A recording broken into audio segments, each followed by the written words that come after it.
Well, good morning. I am so excited to have Pastor Jeff Copeland on the podcast this morning. This is a little bit of a unique podcast from some of the others that you've seen if you've been tuning into the podcast.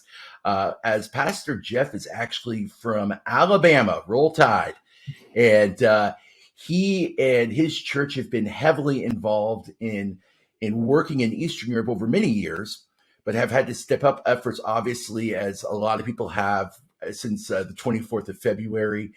And and now he and his family are moving into a more full-time role into missions. All this stuff we're going to talk about on today's podcast.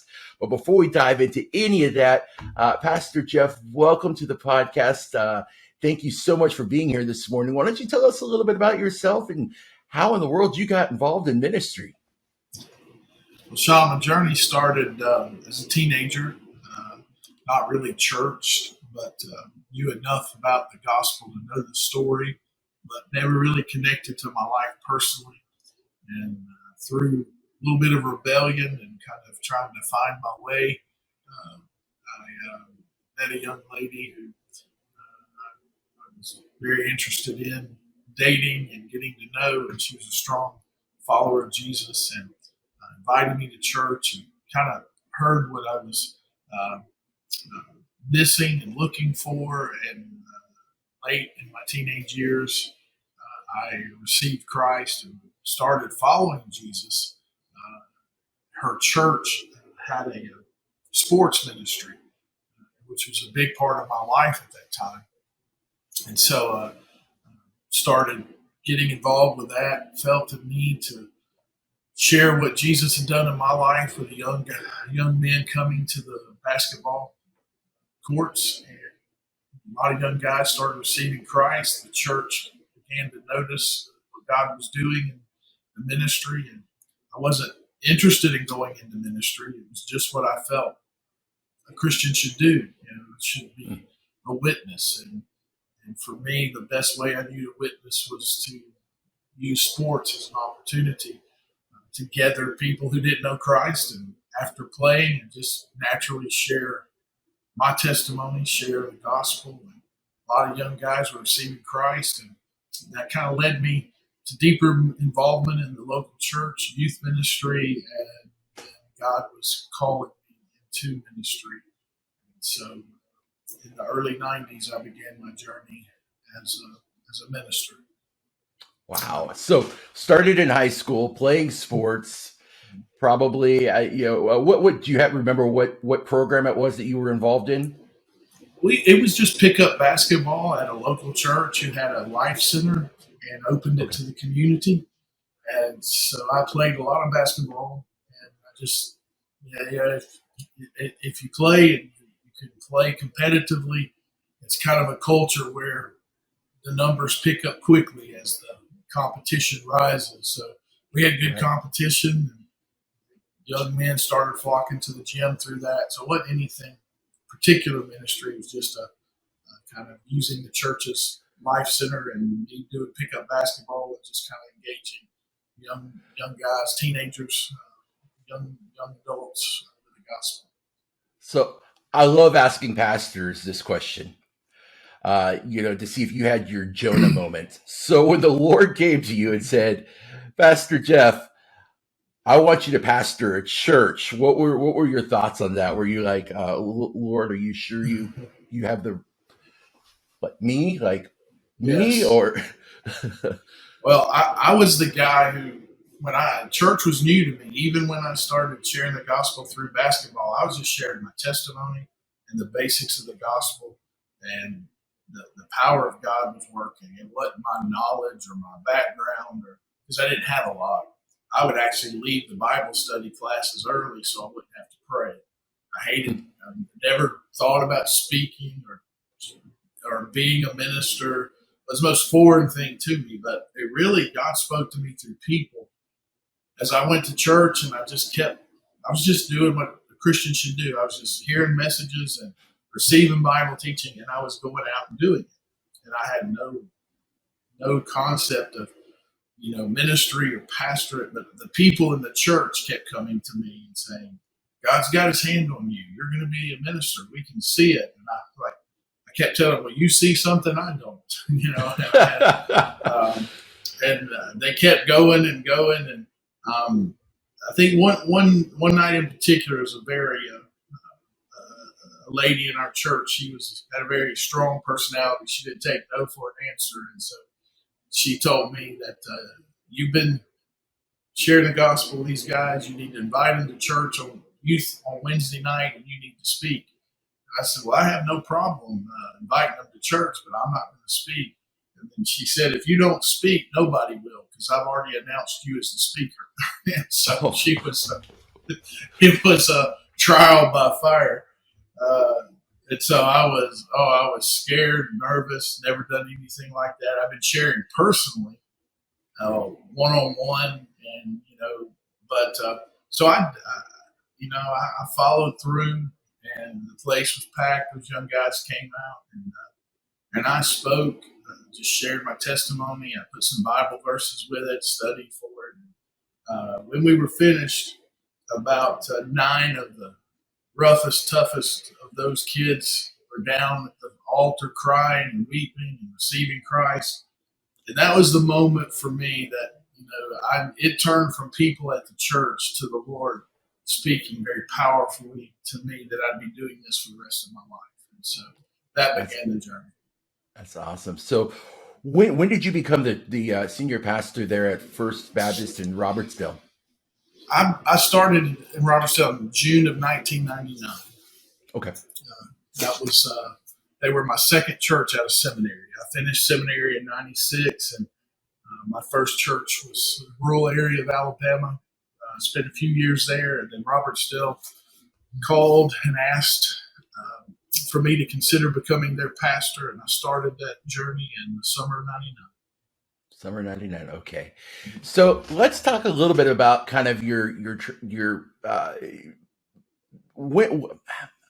trying to think of the best way to say it, but when did God start laying Eastern Europe on your heart? Because it seems like you've been involved obviously prior to this tragedy that we're seeing happening now. I was on your church's website and I saw all sorts of different resources there, and Serve Ukraine and things like that. So Eastern Europe's been seems to have been a place on your heart for a while. Tell me how that happened. How did you go from ministry to Eastern Europe? It was very similar to my call to ministry. When I came to Robertsdale, several of our members had been involved with a group called Romanian American Missions. And they were a group that primarily did missions in Eastern Romania. And they were kind of church planting, evangelism. And I had 2 real prominent members of our church that were very involved, a doctor and some lay people who've been doing medical clinics, evangelism. And RAM is just an organization, an independent organization of Christ followers from different denominations and groups that put all their resources together to really support local pastors on the ground in Romania. And I went to one of their conferences, and the founder of the organization, a mentor of mine, Dr. Bob Jackson, knew that I was coming. And at the end of it, he said, Jeff, Dr. Steele and Mr. Parker have told me that you're new, and he said, I hear you love to play basketball. You've done a lot of sports ministry. He said, we're sending a team into Moldova, and we've never sent a team, and not many teams have been into Moldova. He said, I see you on a basketball court in Moldova, and I really want you to go. And so when he kind of connected those together, I was all in. And in the summer of 2001, I was a part of a RAM team, and I was doing sports evangelism in Chisinau with a new church start called Holy Trinity Church, and the pastor was Alex Malachi. And so I went on my first mission trip in 2001 to Moldova, and I did basketball ministry in the city of Chisinau. And it was another, God kind of connects the stories of your life in a orderly fashion sometimes. And very similar. Played basketball 8 hours a day and 4 in the morning, 4 in the afternoon, and then shared the gospel with the guys at the end of the week. And it was girls, guys. At the end of the week, we had almost 90 teenagers receive Christ, and an incredible week. And just took me back to the beginning call. I knew then that I would be involved in Eastern Europe and Moldova. And so we went back for about 10 years of working and partnering with Holy Trinity. That began a long journey with that church and that city and that country. Mhm. And so that's kind of how it all began. That's amazing, and for some of our listeners, I'm sure they're saying, hold on, I've heard some of these names before. And of course, if you listen to the podcast with Pastor Joshua from Borelli, Romania, he's heavily involved in RAM there in Romania. And then, of course, we just had Pastor Alex on a couple of weeks ago, and we got to experience and hear some stories from him. And so that's it. It's a small world. One thing I've said about the ministries and the churches of Eastern Europe, if one thing this war has done, and we'll dive more into this in a couple of minutes, but if one thing this war has done, it has illuminated the ability of the church network to work together quickly to bring support and aid. And every pastor I talk to in Poland, in Romania, and Moldova, they've all said the same thing. They could not believe how quickly churches just united. They came together. They realized they had to do something. And so I'm excited to talk to you about that here in just a second. Pastor Jeff, it's funny you should mention it. I've shared this story a couple of times on the podcast. I had my very first mission trip experience was in Venezuela back when I was a teenager. And but over the last really several years, Eastern Europe has been on my heart. It's been a place. I don't know about you, but it kind of hooks you. It kind of hooks you. You see it and you just get called to it. And that's really how I felt about Eastern Europe and why we've gone to Romania and why really what's driving this podcast even right now. So I understand completely when you talk about you go over there and it grabs you. The people grab you. Yeah. And you just realize, man, this place needs the gospel. These are beautiful people with in their Central Europe. Man, this is like a nucleus right here, and I think that's probably one of the reasons why we're seeing the enemy attack, places like, Ukraine, is because, I think Satan understands that that's a nucleus right there. I mean, you're talking a gateway into the Middle East, a gateway into, Asia, a gateway into Europe. So many, so many connection points right in that little area right there. And people, if they've not looked at a map lately, they'll see that. So tell me about the first time, so obviously the war started on 24th of February. Your church is already actively involved, as we just talked about. Yes. What went through your mind when you read the headlines and said, this is happening? We been praying and thinking and discussing through it as the Russian troops were gathering around the country, and we were talking to our friends and partners what they thought was happening and going on. We had built partnerships through the last 20 years. As I said, when I started, I was a part of a mission trip, but we transitioned to becoming mission partners. So RAM turned kind of Moldova and Holy Trinity over to my church, and we developed an intentional partnership where we poured our lives into Holy Trinity and the church, and they poured their lives into us. We worked together on projects, we served together. It was a long partnership, and we did work and church planning, and then In 2017, we felt God leading us to start a new partnership. And that partnership was in Ukraine. And we connected with a Ukrainian church in Belgorod and Ostrovsky. And we started a partnership with them. So for the last 5 years, we have been working like we did in Holy Trinity, heart to heart relationships, connections. We did summer camps and we did winter Christmas projects. And they came here and we went there. And so we had two huge partnerships that had been going on in our church, Holy Trinity, really since 2001. And our newest partner was in Ukraine since 2017.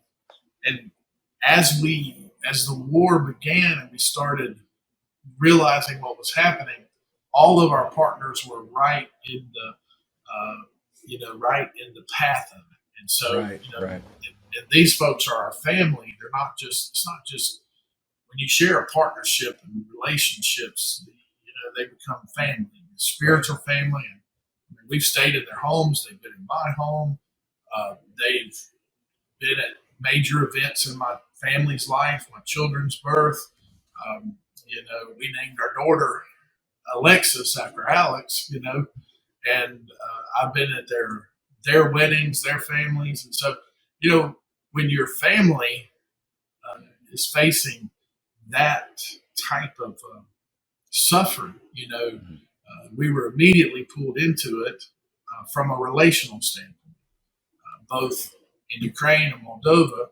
And then when the war started and we realized it was full on, our partner church in Ukraine, the Sunday before the war started, we showed a video in church of them just finishing a brand new worship center that had been a dream for decades, and we helped them complete that.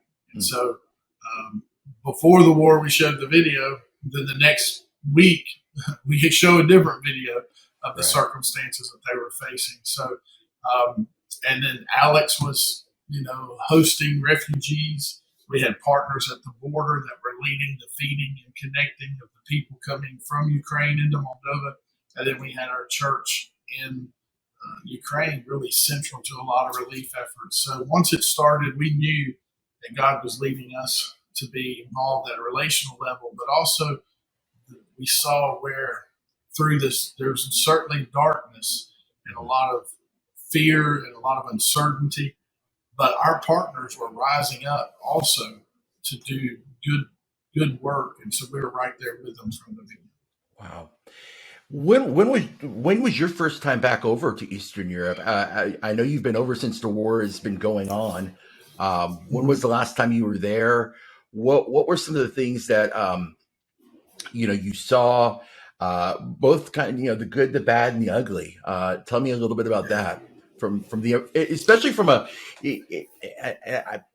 say this a little bit differently than I would normally say it, but from the American perspective, because what a lot of the listeners don't realize is this is stuff that we will probably never face in our lifetime. It's not like Canada is going to suddenly come in and invade the U.S. There's only so many moose up in Canada that can come make it this far. So, when you were there, from an American's perspective, what did you see and you were just moved by? The first trip I made was a week after the war. Okay. So we went pretty quickly, as quickly as we could mobilize. We were there about 7 days after the war. And we went to Chisinau, and then we went to the border where the refugees were coming through. And at that point, it was everything was about refugees. Right. Coming into Moldova, there was about 7,000 refugees a day coming through the border. We came into Romania because you couldn't fly into Chisinau, right? Because the airport was closed. And the night we drove in to Moldova, one of our partners met us, and of course, when we went in, there was nobody going into Moldova, and they asked us, "What are you doing? Why Right. are you here?" But there was about a 7 mile long line of cars Wow. waiting to get into Romania. And so, from that first moment we hit the ground the first week, you could kind of get the reality of that crisis and how big it was, that millions of people were being displaced. Right. And then we went to the other border, which was the Ukrainian border, where they were coming into Ukraine. So we saw both borders going out into Romania, because that was the goal. Everybody wanted to get to a NATO country. Right. Moldova is a place where hundreds of thousands of refugees have gone, but usually it's a transit. Right. Because people are still concerned that this could move to Moldova. Right. At some point. So a lot of the refugees use Moldova as kind of a pass through. So we came into Romania and saw that. We went to the border and saw all of them coming. And that was really, there was one picture at the border that kind of brought it home. It was a family, and it was cold. The first week it was snowing, and temperatures were in below freezing. Right. So still wintertime. Well, it was. It was early spring, but their winters can go into March, and this was cold this week. And not only were people in cars, but the line at the border coming from Ukraine into Moldova probably had 2 miles of people standing. Wow. And they were waiting to come into the border, and they'd have to wait sometimes 6, 8, 12 hours to get processed through. And, I saw a little girl with her family, and she had her cat zipped up in her coat with the cat just sticking the head out. And somebody was carrying a bird cage. You just realize that the evil of this, as these folks, imagine leaving your house, your possessions, your community, your family, and running for your life, not knowing where you're going and only taking what you can carry. And when I saw that little girl, their cat zipped up in her jacket, it just broke my heart and made me realize the toll of human suffering on the refugees. And so, we spent the next 2 weeks. I went home and came back again to make my second trip. And we spent a lot of time with the refugees and seeing the different centers and the work that was going on. And that's the early part. Yeah, it's amazing that you tell that story, because that was one of the stories that wrecked me as well. We were Pastor Alex and Ludmilla were sending photos to us and videos from, just raw and unedited, just as quick as he could take them on his phone. He was getting them over to us.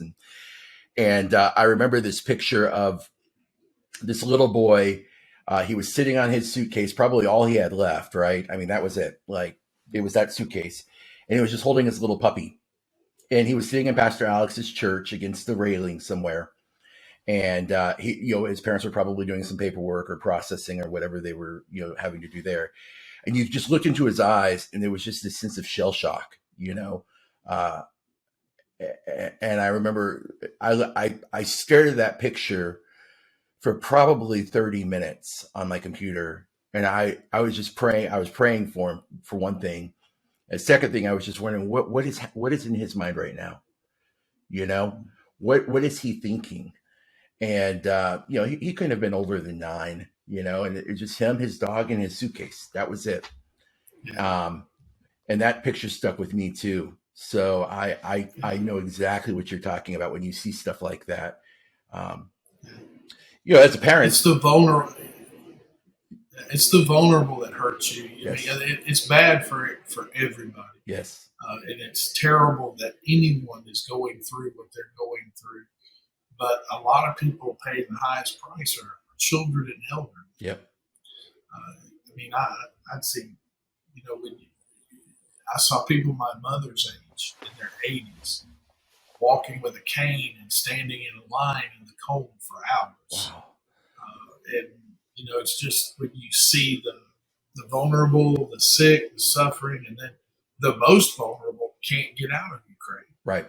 And they're stuck in a living hell. In those areas where the war is breaking out, the only people left are very vulnerable people, Right. sick, elderly, the most impoverished, and they face intense suffering in the midst of those areas where there's shelling and bombing day and night. And the crazy part is many of them have seen this before, and they thought it would never happen again. Especially a lot of the elderly. It's crazy because so many of the refugees said, how can two civilized countries like Ukraine and Russia allow this to happen again? And how could a country like Russia invade a country like Ukraine in this day and time that we live in currently? Have we not learned our lessons from the past? And I thought, wow, you start looking at the historical perspective of that region of the world, and it's just absolutely true. It's like, wow, we're seeing some of the same atrocities that happened back in the 40s, now. And well, Pastor Jeff, tell me, when was the last time you were in Ukraine? Because you just got back not too long ago, right? I did. I've been there I was there about 5 weeks. Okay. And I just got back a few weeks ago. So I spent most of pretty much the entire month of June, some of May in Moldova and Ukraine. Okay. That's my latest trip. So, and I was in Moldova and Ukraine going back and forth. So I would assume we've seen some of the or at least from what I've heard, some of the refugees crossing has slowed down, unless there's a particular incident, near. I know Odessa was getting hit, and so that was sending a lot of people across. I had one pastor tell me that many Ukrainians are currently in border cities because they don't want to go back in yet. So they've overcrowded border cities in case something does continue to break out. At least they're closer to the border to get across. What are you seeing now? Is it more just humanitarian relief efforts? Is it more just trying to get food and supply in? Yeah, it's a very dynamic situation, and it's the pastors and people in Ukraine that you talk to. It's literally day to day. Events change and unfold, and they're dealing with a new set of circumstances daily. When I went over, we took a medical team with us, and we went into Ukraine, and we worked with a partner church. Our partner church does a feeding every week, and they supply others who do feedings. And so we took a team in to help resource them with food, also with medicine and with doctors and care. And we had a really strong week of ministry. A lot of the country had been quiet for a while as far as bombings. Much of it had been relegated to the east and to the actual zone. So refugees the borders weren't busy, and the refugee situation was actually a lot of people were coming back into Ukraine, going back into the areas where that the war wasn't actively going, as far as the front lines, if you will. And so that when we first hit the ground in late May, that was kind of the situation. But it was a few weeks into it that everything changed. Really about the time NATO met, Russia started bombing the entire country. There wasn't a region of the country in that week that I don't think had strikes or hits. And so then that changed. It was a total different atmosphere. It was a total different feeling. People were on edge and didn't feel safe, secure, even 400 miles away from the front lines. And it was a changing situation. And so we kind of saw that movement and change in the churches and people as the war was real and intense, and if you're in the eastern or the southeastern part of Ukraine, it's the stories. It's a scorched earth kind of war, Right. Where Russia's literally the cities they invade and they attack. There's nothing left. Right. When the Ukrainians retreat, they'll say there's nothing for us to defend, and it doesn't matter if it's residential, schools, hospitals, churches, whatever it is, it's gone. Right. And these cities, some of them are as big as 100,000 people. That there's nothing but rubble left. But on the western side, for a season, there seemed to be cities were trying to come back to life, Right. busy, and people were doing commerce and things. They dealt with sirens all the time, and they'll hear those sirens, and people go about their business just with the sirens going off. But that's changed a lot since that time, where missiles started hitting cities long way away, and it changed. You could see the huge change in the people there. So, and that still exists to this day. So we were there during both seasons of that, saw that, witnessed it with the people we were. Well, yeah, I mean, we even had that mall that was hit, just a couple of weeks ago, a week ago. It's civilian targets that lose me. I can't fathom that. I'm just, why a mall? Why an orphanage? Why a train station with refugees trying to escape? Why, but that, the mall, obviously that was one that you saw, in the media a lot. And then, it's challenging. It's hard to fathom. No matter how much you see it or hear about it or talk about it, it's just trying to fathom it. It's a whole nother thing.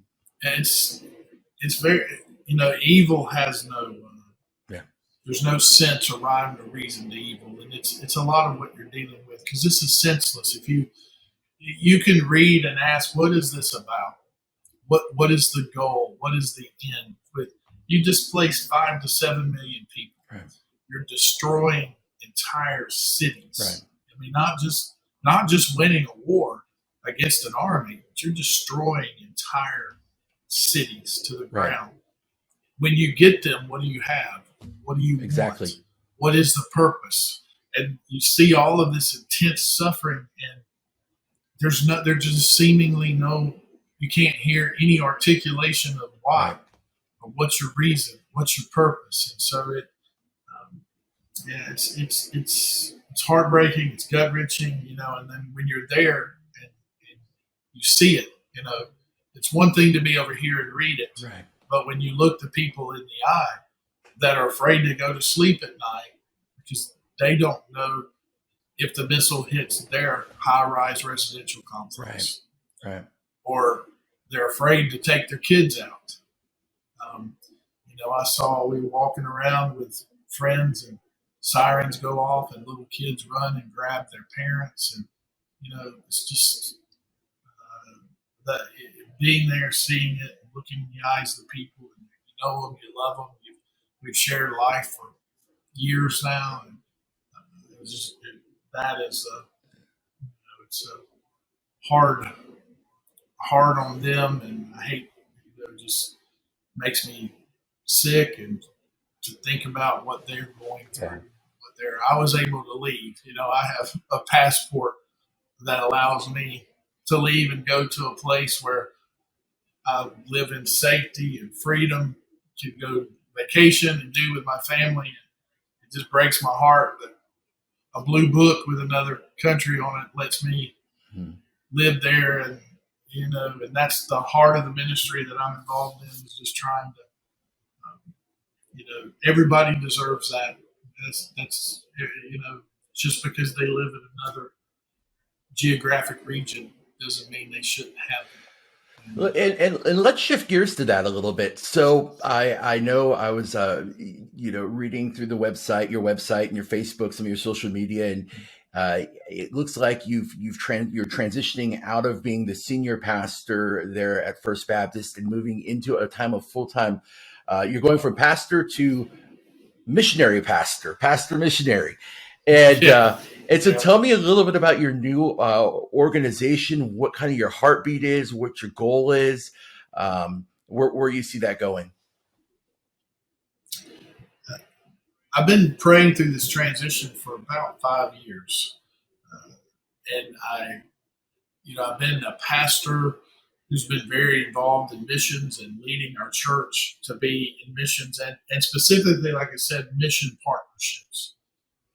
Early on, our vision or focus, we did mission trips, then we moved to mission partnerships where it wasn't going to be just we go to a trip and it's over, then we go to another trip. It was, we're going to plant roots with the church, and we're going to establish a lengthy connection and partnership of sharing our vision, our dreams, our prayers, our hopes, our hurts. We're going to walk with them. They're going to walk with us. And we're going to do the gospel work together. And so that's what our church, that's the direction I led our church in. And as we did that, I saw incredible results. And I've been a part of a lot of different strategies on the mission field. And they all have merit. They're all really good. And God leads us in different strategies according to giftedness in his plan. And that's what makes the body of Christ so wonderful and beautiful. But particularly in my life, and I really began to see the power of partnerships, church-to-church partnerships. And so I felt led as I continued pastoring and moving in this, these partnerships began to grow. We began to expand more into church-to-church partnerships, into partnering with orphan networks and partnering with pastor networks. And these partnerships began to grow. And I was kind of gotten into two worlds where they were both pretty big and intense as far as leadership movement in my life. Our local church was growing, and I had a staff and a church and facilities and ministries and program and preaching and ministering. And it was a very busy place. And then, we're also working in, 12 to 15 partnerships and moving in, orphan networks and church planning and different things. And I really began the Lord shifting me more towards the mission work, the global work. And I knew it was coming, and it was just a matter of the right time and the right place. And so before COVID, I was close to making the decision, and I'd been making multiple trips and talking to pastors, and my mission partners knew what I was praying through and thinking through. COVID hit, kind of really had to get our church through it and continue to work with the pastors over there. But at the end of 2021, I approached my church and we made the decision that I would be making that transition. War hadn't started at that time, so we had laid out a path and plan for me to move from pastoring the church to starting, my own nonprofit missions organization. And so we were kind of had an intentional path and plan to do that over a period of 6 months. And but when February started, we hadn't launched the organization yet, but we had to go to work right away. So we started Serve Ukraine kind of as our first ministry to really organize support, humanitarian support dollars to get to the refugees and the people in Ukraine. So we started that right away. And then the last Sunday of March was my last Sunday at the church, and I formally started my missions organization, Kingdom Bridges, on really the last of April. Saturday, April 30th was our launch, our fundraiser to kind of get Kingdom Bridges started. So it's been a long journey, but it's it all kind of moved together at the end of 2020. Wow, it's I don't think people realize that when you obviously as a senior pastor of a church, that's not a 10-hour a week job. That's a full-time plus, as I like to call it, a full-time plus job. And then when you move into missions work, it's the same thing. The amount of work, I think a lot of people view missionaries and they get short-term missionaries and missionaries sometimes a little mixed up. And a short-term missionary is going to go and they're going to experience, hopefully catch a vision, catch passion, catch fire for wrecking. You really want God to wreck their heart for missions, right? That's short-term missions is perfect for that. But full-time missions, you're running. I mean, it's like you're running another church just with multiple, assets and facilities and communication. And so, I commend you and applaud you on your passion and heart to do that. So tell me this, where are you guys at currently? Where people listening to this podcast right now, they may be in a place where they say, hey, I want to either stay in touch or I'd like to help. What's the best way for people to learn more about Kingdom Bridges? Kingdom, our goal at Kingdom Bridges is to build bridges, connections, relationships that sees heaven come to earth. And so what we do is work on those connections and build bridges, as we call it. Our first bridge was Serve Ukraine. And Serve Ukraine is a bridge of our ministry. And it's the humanitarian bridge that we're doing all of our work in the refugees in Moldova and the churches and ministries on the ground in Ukraine. And so we've been connecting resources and financial resources, relational resources to get to the needs that's there. We've been doing that since the first week of February. It's been an incredible outpouring of love and support through that ministry, and we've been able to help thousands of refugees, strengthen hundreds of people in churches and feedings, and purchasing vans and vehicles, and just connecting it to there. And then the second bridge that we've been working on is Beauty from Ashes. When I was over this last time, a big part of my work was visiting the pastors and churches, because one of the things that's happening in Ukraine, we talked about a lot of bad, but there's really a really positive thing that's happening. Everywhere I visited Ukraine, people are running to the church, and that's not happened in the history of that country, especially the evangelical gospel churches. Many times they fight a bad reputation that religious institutions of their country, politicians, and other people put on them. And now they have risen to the occasion of this, the war and the suffering. They've stepped up. They're feeding. They're transporting. They're hosting. Most of the churches that I was in contact with, they're having prayer meetings in church every day, 7 days a week. And many of the churches have lost half their congregation due to evacuations and people fleeing, but they're seeing record numbers of people attend. Every church I went to packed. They're baptizing more than they've ever baptized. They got more people coming than's ever came before, and most of these are new people who didn't come before, people who wouldn't go to a church that preaches the gospel, evangelical church.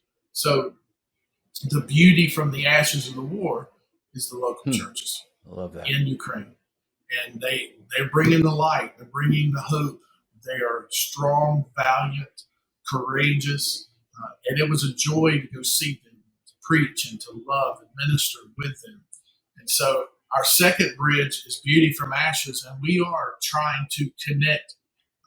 Every pastor that I talk with, they said, Pastor Jeff, we just want relationships. We just need some people to talk with, to pray with, to help us with wisdom and direction. And it is because they are facing ever-changing circumstances every day, from families coming saying, we need to evacuate, help us. And some of them are getting families coming in, we need a house, place to live. They evacuated from the wars, from the front line areas. And then other times they're facing bombing in their city, or financial struggles. The economies aren't working. People aren't able to work. Kids aren't going to school. So all of these things are going on. But Beauty from Ashes is our Kingdom Bridge's second bridge, where we're focusing on connecting pastors and churches in America to pastors and churches in Ukraine. And we know that a lot of churches can't go and may not want to go on a mission trip. They still can connect relationally. Right. So we're doing that work, and a new bridge we're about to unveil is before winter, and we're about to ship a huge container over and go through a crowdfunding project to raise money for wood and coal and winter goods, because this winter really could be a huge humanitarian crisis both in Moldova and Ukraine. And so we're jumping on that to try to help get wood, coal, and winter items before winter. And so Kingdom Bridges builds bridges like these, and we love to have people help us connect the resources, relationships to Ukraine and Moldova. And if they want more information, then go to kingdombridgesministries.com or search us on Facebook at Kingdom Bridges. That's awesome. So if you're a pastor listening right now, and your church is wanting to get involved, and they want to do something a little more long term, and it sounds like they should reach out to you, Pastor Jeff, because you can create that, help them, partner them with a church in Ukraine where there can be a solid discipleship relationship, help, whatever is needed there. And then as far as the winter needs, obviously, where will that cargo, where are you collecting that? Is that cargo ship leaving out of? It's leaving out of Miami. We're going to we'll leave out of Miami, and we'll have a crowdfunding project that goes in conjunction with it. And the crowdfunding project will raise financial resources, and those financial resources will go buy wood and coal. It's right now. It's in Moldova, for instance, we have like 60 children's homes. Wow! And those children's homes before the war hosted a house parent, house family, and their children and orphans, and it was an incredible network. But since the war started, they've been receiving Ukrainian foster children, Ukrainian orphans. And so those homes now have 30 or 35 people living in a home. And it costs $3,000 this winter for wood and coal. For that single home. And that single home, yes, to get them through winter. No one's going to be able to afford natural gas. The prices that they're estimating gas could cost $3,000 to $5,000 per month, and that's so we've got a huge crisis coming, and anyone who's been over there knows the winters are brutal. So we're trying our best to get ahead of it, and we're going to purchase the crowdfunding or raise the money. We'll get the money over there. They will buy the wood and coal. And then the container will contain blankets and winter shoes and socks and things to help them through winter. And so we'll need a lot of help with that. And we're really just hoping people will help us spread the word. The whole crowdfunding project is just, share it. Each person do their own fundraising. And we're hoping $10 and $20 at a time, we could raise $100,000. And all of it goes to buy wood and coal. We have no administrative costs with our bridges. So when we build a bridge, Serve Ukraine, Beauty from Ashes, or Before Winter, everything that people give goes 100% to that bridge, to that project.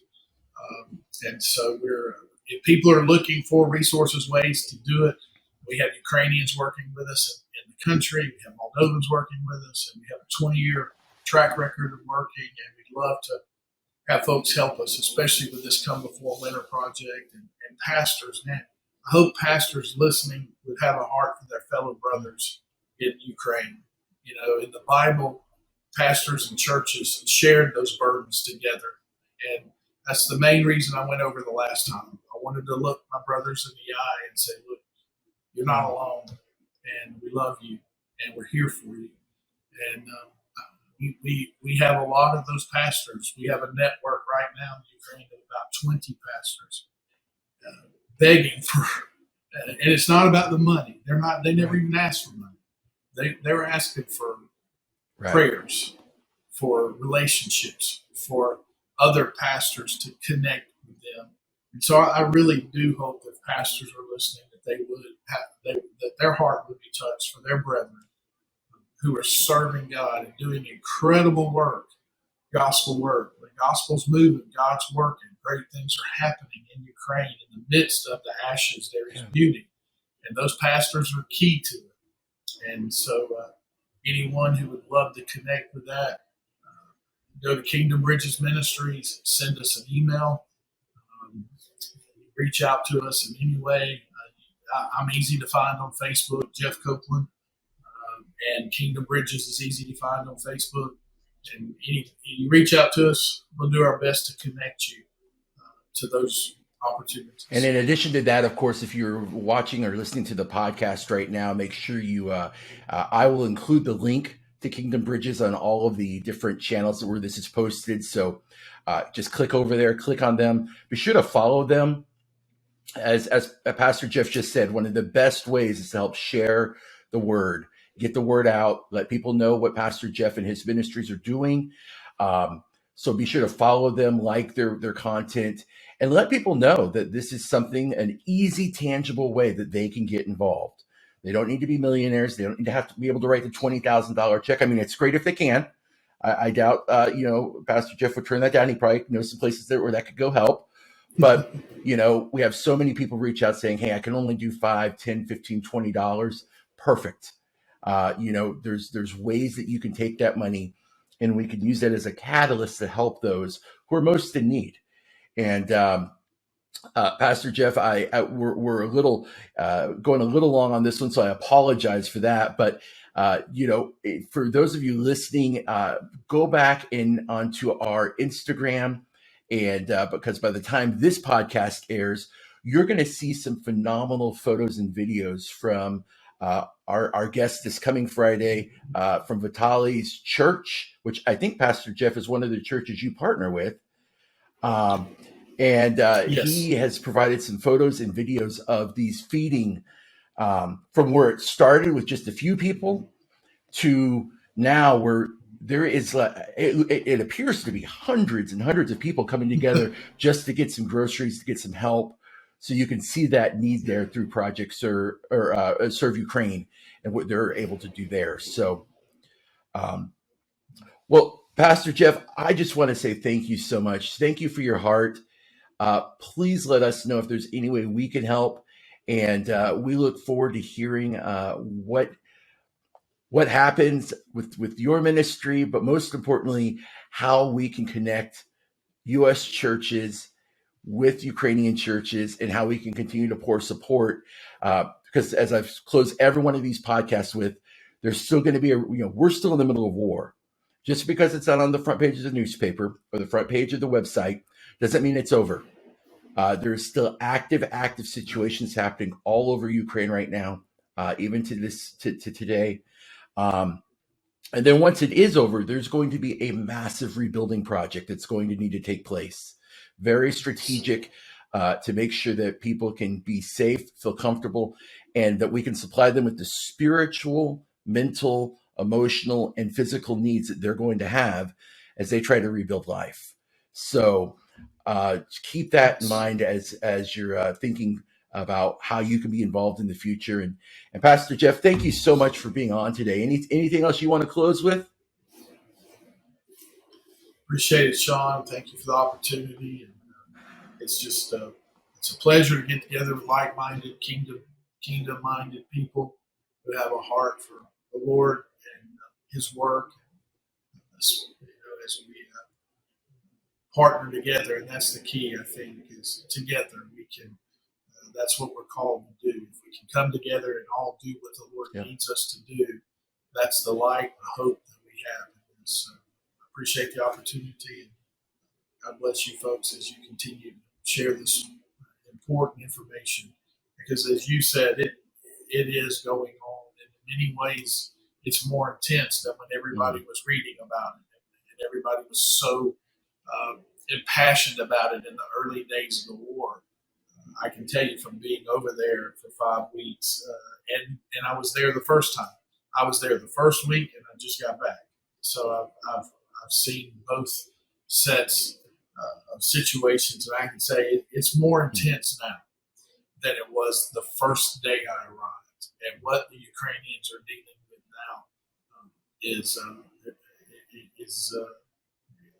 very intense, and it's difficult and challenging, and they need our support and prayers as much now as ever. Well, they will be in our prayers. You will be in our prayers. And again, thank you so much for being on today's cast. Sean here. Thank you so much for listening to today's podcast. If you enjoyed it, please consider giving it a like, a follow, and a share. And if you're listening to this on your favorite podcast platform, consider giving it 5 stars. I look forward to sharing the next story with you real soon.